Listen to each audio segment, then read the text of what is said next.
Welcome to Shams cooking. இன்றைக்கி chilli parotta எப்படி செய்கிறதுன்னு பார்க்க போகிறோம். இது வந்து நார்மலாக நம்ம பரோட்டாவில் செய்கிறது தான். இன்றைக்கி இந்த ரெசிபி எப்படி செய்கிறதுன்னு பார்க்கலாம். இன்றைக்கி நான் வந்து ஒரு 5 பரோட்டா எடுத்து வச்சுருக்கேன்.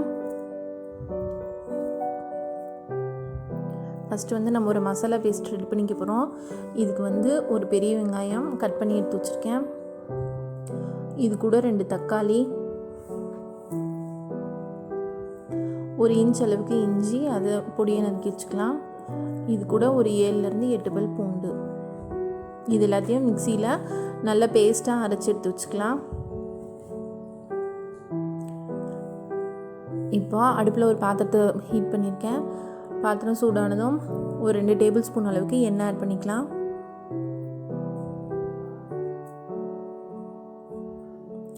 எண்ணெய் சூடானதும் நம்ம ரெடி பண்ணி வச்சுருந்தா மசாலா பேஸ்ட்டு இதோட ஆட் பண்ணிக்கலாம். இந்த மசாலா ஒரு ராஸ்மெல் போகிற அளவுக்கு இது நல்லா கொதிக்க வச்சுக்கலாம். ஒரு 3 நிமிஷம் மீடியம் ஃப்ளேமில் வச்சு நல்லா கொதிக்க விட்டுருங்க. அப்போ தான் இந்த வெங்காயம், தக்காளி, பூண்டு, இஞ்சி இதோட ராஸ்மெல்லாம் போயிடும்.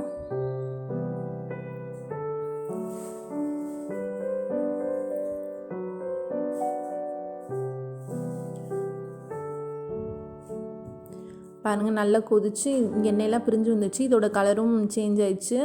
இந்த ஸ்டேஜில் நம்ம காரத்துக்கு தகுந்த அளவுக்கு மிளகாய்த்தூள் ஆட் பண்ணிக்கலாம். நான் இன்றைக்கி வந்து 1 டேபிள் ஸ்பூன் அளவுக்கு மிளகாய்த்தூள் ஆட் பண்ணியிருக்கேன். இது கூட 1 டீஸ்பூன் அளவுக்கு மல்லித்தூள் ஆட் பண்ணிக்கலாம்.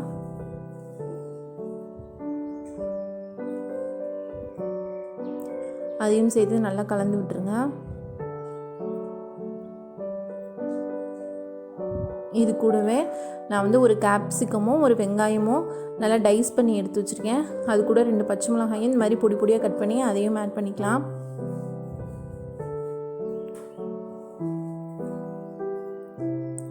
இந்த கேப்சிகமும் வெங்காயமும் கொஞ்சம் நல்லா பெரிய பெரிய பீஸாகவே இந்த மாதிரி கட் பண்ணி எடுத்துக்கலாம்.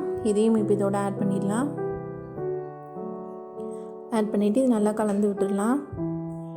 இது வந்து கொஞ்சம் க்ரன்ச்சியாக தான் இருக்கணும். நம்ம வந்து ரொம்ப வேக விட்டுட்டோம்னா நல்லா இருக்காது.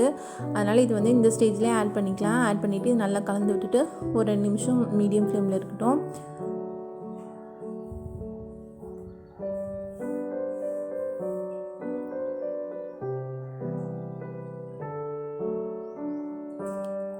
இப்போ இதுக்கு தேவையான அளவுக்கு உப்பு ஆட் பண்ணிக்கலாம்.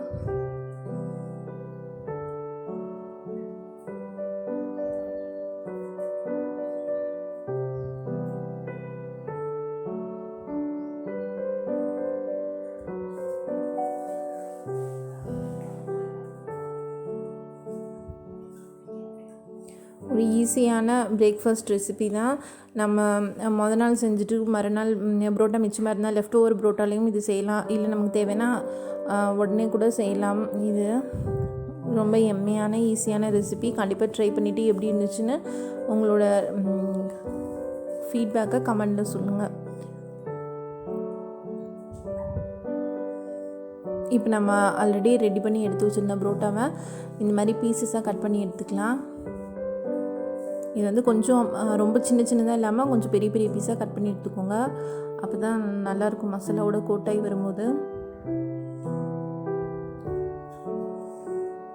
இந்த மாதிரி ஸ்கொயராக கட் பண்ணி எடுத்து வச்சுருக்கேன்.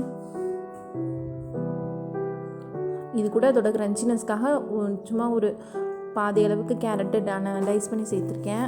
இப்போ அதையும் இதோட கலந்து விட்டுட்டு நம்ம கட் பண்ணி எடுத்து வச்சுருந்தா புரோட்டா பீஸையும் இதோட ஆட் பண்ணிடலாம்.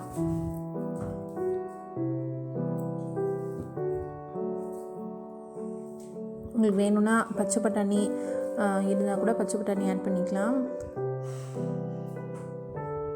இப்போ நம்ம எடுத்து வச்சுருந்தா புரோட்டாவையும் இதோட ஆட் பண்ணிடலாம். ஆட் பண்ணி இந்த மசாலாவோட நல்லா கோட் ஆகிற மாதிரி கலந்து விட்டுருங்க.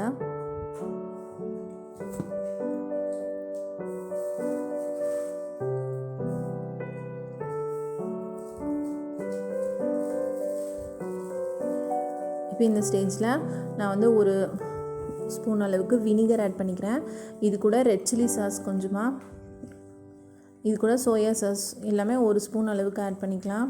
இது வந்து ஃபைனலாக ஆட் பண்ணிவிட்டு நல்லா கலந்து விட்டுட்டு ஒரு லோ ஃப்ளேமில் ஒரு 2 நிமிஷம் வச்சு எடுத்துட்டோம்னா நம்மளோட சில்லி பரோட்டா சூப்பராக ரெடி ஆயிரும். இந்த ரெசிபி பிடிச்சிருந்தா உங்கள் ஃப்ரெண்ட்ஸுக்கெல்லாம் ஷேர் பண்ணுங்கள். இந்த சேனலை சப்ஸ்கிரைப் பண்ணுங்கள். கூடவே ஒரு நோட்டிஃபிகேஷன் பெல்லையும் கிளிக் பண்ணுங்கள். அவ்வளோதான். இப்போ கொத்தமல்லி தூவி இறக்கிடலாம். நம்மளோட சில்லி பரோட்டா ரெடி ஆயிடுச்சு.